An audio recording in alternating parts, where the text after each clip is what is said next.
के अंदर शो ही नहीं करा है। ये टैक्स एवियंस हैं, ये चोरी है और ये मतलब है, और रिमेनिंग टैक्स आपने देना भी है और ये क्रिमिनल एक्टिविटी है। अस्सलाम वालेकुम। वालेकुम सलाम। सर कैसे हैं आप? अल्हम्दुलिल्लाह अल्लाह का शुक्र। सर आज हमें आप ये बताएं कि टैक्स एवियन क्या होता है? एक्चुअली टैक्स एवियंस बेसिकली एक टैक्स की चोरी है और ये इलीगल वे है to reduce the tax liability.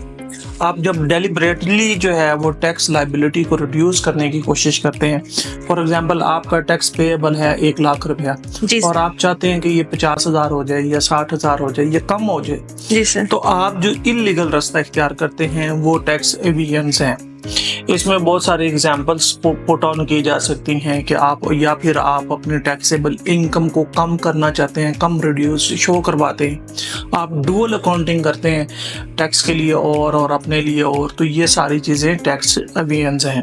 For example कि आप इसको कर किस तरह से सकते हैं, लोग करते कैसे हैं, अपनी सेल्स को कम दिखाते हैं या सेल के वर्सेस जो डिस्काउंट देते हैं लोगों को, तो अपने डिस्काउंट ज़्यादा दिखा देते हैं कि जी हमने इतना डिस्काउंट दे दिया और ये रिबेट में चला गया। अपने एक्सपेंसेस को इंक्रीज करते हैं जहाँ पे जो एक्सपेंस एक्चुअली इनकर्ड नहीं हुआ था, लेकिन वो अपने एक्सपेंस को रिड्यूस करके दिखाते हैं। तो ये बेसिकली जो है वो टैक्स एवियंस हैं और इसमें फॉर इंडिविजुअल्स भी ये काम करते हैं, कंपनियां भी ये काम करती हैं और ये टोटली इलीगल वे है।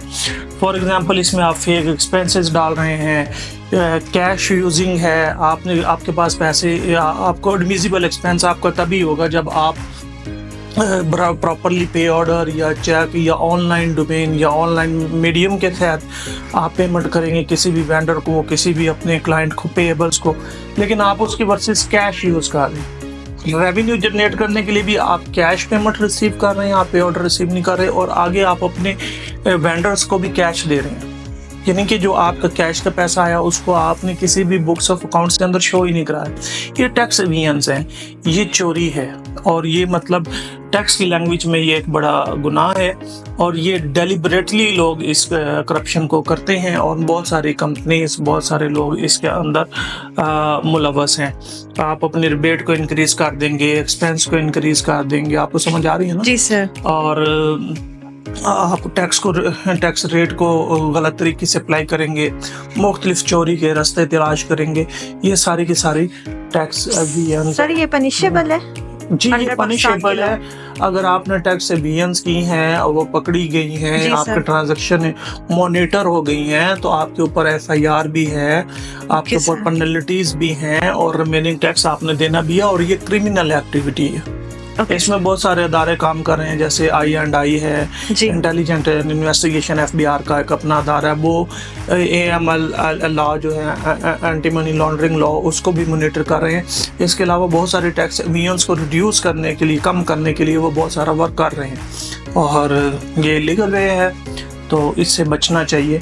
आप टैक्स ज़रूर बचाएं, आपका, मेरा और बहुत सारे लोगों का ये राइट है कि वो टैक्स बचाएं। तो टैक्स बचाना जो है वो बहुत ज़्यादा ज़रूरी है। जी सर। और टैक्स सेविंग भी ज़रूरी है अपनी ग्रोथ के लिए, ताकि क्योंकि जितनी आप टैक्स सेविंग करेंगे तो आप अपने एसेट्स को इंक्रीज कर पाएंगे। तो इसके लिए टैक्स प्लानिंग का एक वे है। Okay sir. आप बोलें और उस रास्ते के थ्रू जो है वो आप अडॉप्ट करके और अपनी टैक्स प्लानिंग के तहत करें। आप अच्छा कंसल्टेंट हायर कर लें तो उसके थ्रू आप देख लें, अपना टैक्स की प्लानिंग करें प्रॉपरली, लेकिन टैक्स एवियंस ना करें, इस पे जेल भी हो सकती है, FIR भी हो सकती है।